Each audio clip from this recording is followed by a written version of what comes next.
The birth of drama. One of the most important cultural developments to occur in Greece in the 6th and 5th centuries BCE was the growth of drama. Originally part of religious festivals, plays gradually became art forms in their own right.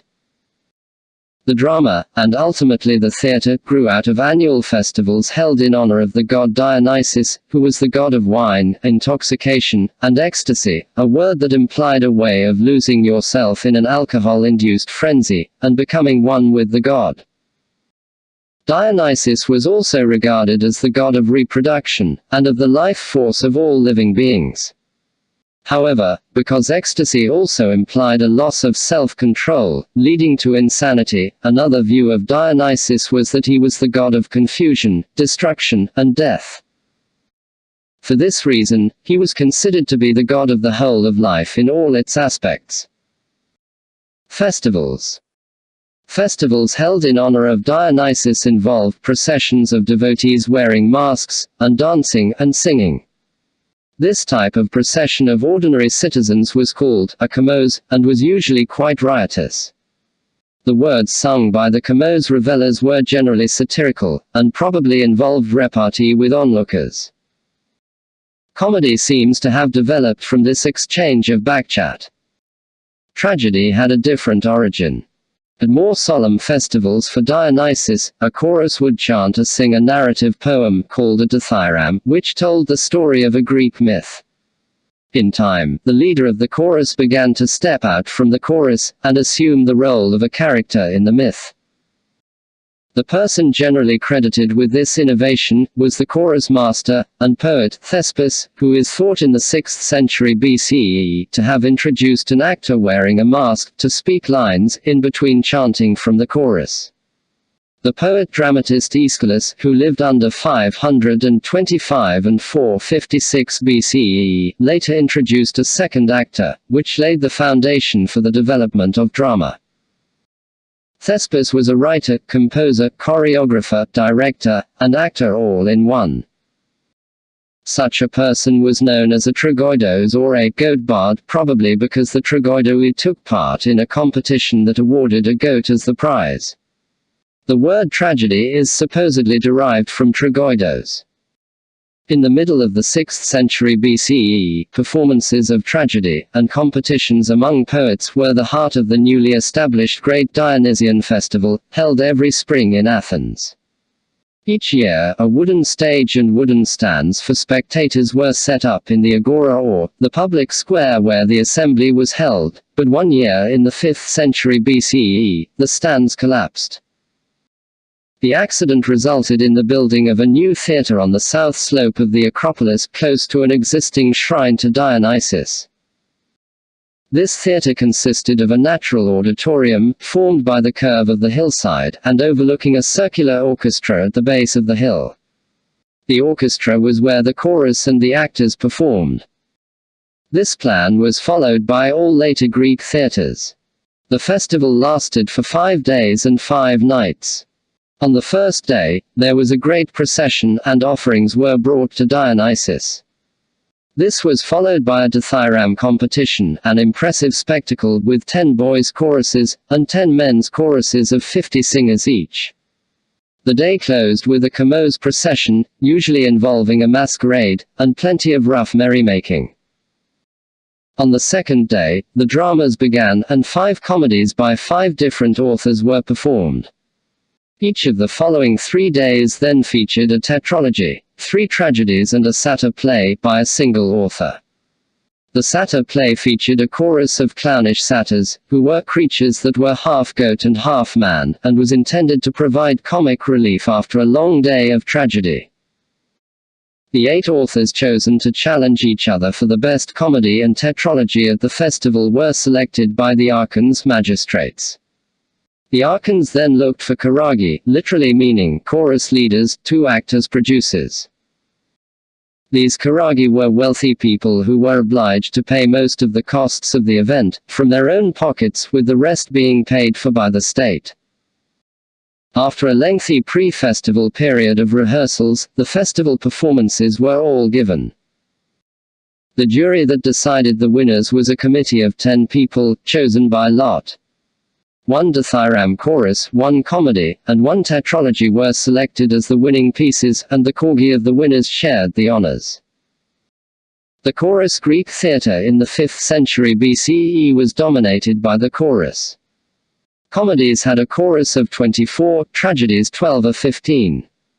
The chorus recited or sang the text in unison, emphasizing the words with gestures or dance steps. Dance was an integral part of the drama, and the colorful costumes and masks worn by the actors greatly added to the effect of the plays. To begin with, both the chorus and the actors were located on the orchestra. As it became obvious that a place was needed for the 2, and later 3, actors to change the costumes, a hut called a skene was erected, at the back of the orchestra. It was quickly realized that the skene could be used as a background to the dramatic action, so the drama might be seen to take place in front of a building, such as a temple or palace, rather than in the open countryside as had been the case previously. Later still, a low platform was built at the rear of the orchestra, and in front of the skene. Under this new arrangement, the chorus members were located on the orchestra, while the actors were located on the raised platform to declaim and sing the most important parts of the tragedy. Unlike the members of the chorus, the actors were professionals. Because no more than 3 actors were allowed on stage in the tragedies, the actors often had double roles. Women were not allowed to act, although they could be members of the chorus. So female roles were played by men, which was made possible by the use of masks. The actors also changed the timbre of the voices when playing women. In the 5th century BCE, no pieces were performed twice in Athens, which meant that 17 premieres were enacted every year. Only a very few of these plays have survived in the complete state, just 44 pieces out of the 1,000 or more that must have been performed. The tragic poets. The oldest dramatist poet known by name is Thespis, but none of his work survives. A little more is known about Aeschylus, whose career began at the same time as that of Thespis in the 6th century BCE. His surviving work includes a couple of small fragments and one title, Alope, which may have been a satyr play. Another successful dramatist from this time was Phrynichus, who lived between 500 and 4475 BCE. He was a winner in the poetic competitions held during the last decade of the 6th century BCE. Perhaps his most interesting work is The Capture of Miletus. This tragedy is based on a piece of contemporary history, the story of the siege of the Ionian city of Miletus by the Persians in 494 BCE. Aeschylus. The heyday of Greek tragedy began with Aeschylus, who was born in 525 BCE in Eleusis, northwest of Athens. He wrote around 90 plays, all of them destined to be performed at the annual Dionysian festival. Only 7 of them have survived, however. One of his main contributions to Greek drama was to write a part for a second actor, which greatly increased the possibility for dramatic confrontations. Most of the plots for his plays were taken from Greek myths, and show how the actions of men on earth bring retribution from the gods. Aeschylus first took part in the competition of the tragedians in the Dionysia of 499 BCE, but he did not win until 484 BCE. Of his 7 surviving tragedies, 3 formed the trilogy with which he won the Dionysian competition in 458 BCE. The Oresteia trilogy was probably his last work, and is an outstanding example of Aeschylus's poetic style and mastery of suspense. The Oresteia concerns the fate of the royal family of the Atrides. The action of the first play, Agamemnon, takes place in the palace of Mycenae, where Clytemnestra awaits the return after many years of her husband Agamemnon, and the leader of the Greeks in the Trojan War. Clytemnestra hates her husband, who sacrificed the daughter Iphigenia to appease the gods. During his absence, Clytemnestra has had an affair with Aegisthus, and now, when Agamemnon returns, they plot to kill him. In spite of being warned of his danger by Cassandra, the Trojan princess whom Agamemnon has brought with him from Troy as a slave, Agamemnon is murdered by the lovers soon after his arrival. In the second drama of the trilogy, Libation Bearers, the murder of Agamemnon is avenged by his son Orestes, who kills his own mother and her lover. In the third part, Eumenides, Orestes, pursued by the Furies, the goddesses of vengeance, finds no peace until a special court in Athens acquits him of the charge of matricide. Of the four other remaining works of Aeschylus, Persians is based on the story of the Greek victory over the Persians at Salamis, told from the Persian point of view. Suppliants tells the story of the Danaides, the 50 daughters of Danaus, the king of Libya, who were promised in marriage to the 50 sons of his brother Aegyptus. 7 Against Thebes is about the struggle between the brothers Eteocles and Polynices for possession of the throne of Thebes, and the battle of the 7 heroes for possession of the city. Prometheus Bound portrays the story of the demigod Prometheus, who gave fire to mankind, in defiance of Zeus. Zeus punished him by chaining him to a rock, where an eagle tore out his liver every day. In most of Aeschylus's dramas, the main theme is that man must yield to the jealous power of the gods. Sophocles. Aeschylus's successor, and for a time his competitor, was Sophocles. He lived between 496 and 406 BCE and was almost 30 years younger than Aeschylus and came from an old, aristocratic Athenian family. As well as being a poet-dramatist, Sophocles served as one of the Athenian strategoi, generals, for the year 440 BCE. Sophocles' literary career began in 468 BCE, when he took part in the Dionysian competition for the first time, and defeated Aeschylus.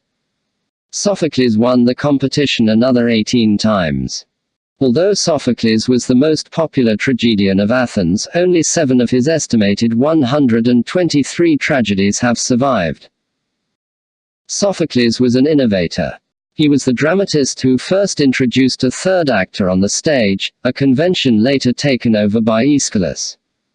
Sophocles also broke with the tradition that the tragedian must act in his own plays, as Aeschylus still did. Sophocles was less convinced of the implacability of fate than Aeschylus was, and laid greater emphasis on individual human will. However, the consequences of trying to alter one's fate could be tragic. In the plays, this possibility leads to heightened dramatic tension. None of Sophocles' trilogies remain. The 7 surviving tragedies are all independent works in their own right. Ajax, Antigone, Electra, Oedipus Rex, Trachiniae, Philoctetes, and Oedipus at Colonus. Of all the extant Greek tragedies, Oedipus Rex is probably the best known. The play shows a great man brought low through ignorance of his origins. Because he has been raised not knowing who his parents are, Oedipus, the king of Thebes, discovers that he has unknowingly killed his father, Laius, and married his mother, Jocasta. When he realizes that he has committed patricide and incest, Oedipus puts out his own eyes in horror, and then goes into exile, where he dies. In Antigone, Sophocles examines the conflict between human laws and divine laws. Antigone is the daughter of Oedipus, and goes with him into exile. Her brothers Eteocles and Polynices fight for the vacant throne of Thebes, and both die in battle before the gates of the city. The throne now falls to their uncle, Creon, and he strictly forbids Antigone to bury the body of her brother Polynices, whom he regards as a traitor to his country. Creon decrees that the body must lie dishonored on the battlefield, a prey to dogs and vultures. Antigone, however, knows that she has a moral obligation to give her brother a fitting burial, so his spirit will have rest. By disobeying her uncle, Antigone sets in motion a tragic chain of events that leads not only to her own death, but also to that of her lover Haemon. In this play, Sophocles directs all his attention to the conflict within the human soul. Antigone, Haemon, and even Creon are torn between human and divine laws. Because of this emphasis on human psychological dilemmas, Antigone is regarded as one of the greatest of all tragedies. Euripides. Euripides, who lived between 485 and 406 BCE, was the youngest of the three great tragedians. He wrote around 92 plays, of which 18 tragedies and one satyr play remain. Because his characters seem more human and realistic than those of his predecessors, he is seen as the most modern of the Greek tragedians. His play Medea, recognized as one of the greatest of the Greek tragedies, tells the story of the enchantress Medea, who helped Jason gain the Golden Fleece. After the couple settle in Corinth, they have 2 children, but Jason is unfaithful and threatens to leave Medea. Driven by pathological jealousy, Medea murders her own children as revenge on her husband. In Hippolytus, Euripides paints a sympathetic portrait of a woman in the grip of an obsessive love. To punish the youth Hippolytus, who has angered her, the goddess Aphrodite makes his stepmother Phaedra fall in love with him. When Phaedra declares her love, the chaste youth is horrified. Phaedra commits suicide but leaves a note accusing Hippolytus of lusting after her. When Hippolytus's father, Theseus, hears of this, he banishes his son, at the same time laying a curse on him that swiftly results in his death. The comic dramatists. Another group of Greek dramatists wrote comedies, which generally made fun of current politicians and events. The greatest of these dramatists was Aristophanes, who lived between 450 and 388 BCE. He was the leading exponent of what is now called Greek Old Comedy. His first work, entitled Revelers, was produced in 427 BCE. That play no longer survives, but of the 30 or so plays he wrote, 11 still do exist. An enormously popular dramatist in his time, Aristophanes did not hesitate to lampoon leading politicians of the day. His play Knights, first performed around 424 BCE, contains a satirical portrait of the ambitious politician Cleon, mocking his attempts to be elected as a strategos. In Frogs, meanwhile, Aristophanes ridicules his fellow playwrights Euripides and Aeschylus. In the late 4th century BCE, new comedy emerged. The leading exponent of this style was Menander, who lived between 341 and 291 BCE. In this kind of comedy, there was virtually no satire. The plays dealt with social comedy, showing family situations, and highlighting individual characters with the various foibles. This form of drama was to have a great influence on the development of comedy in the Roman era.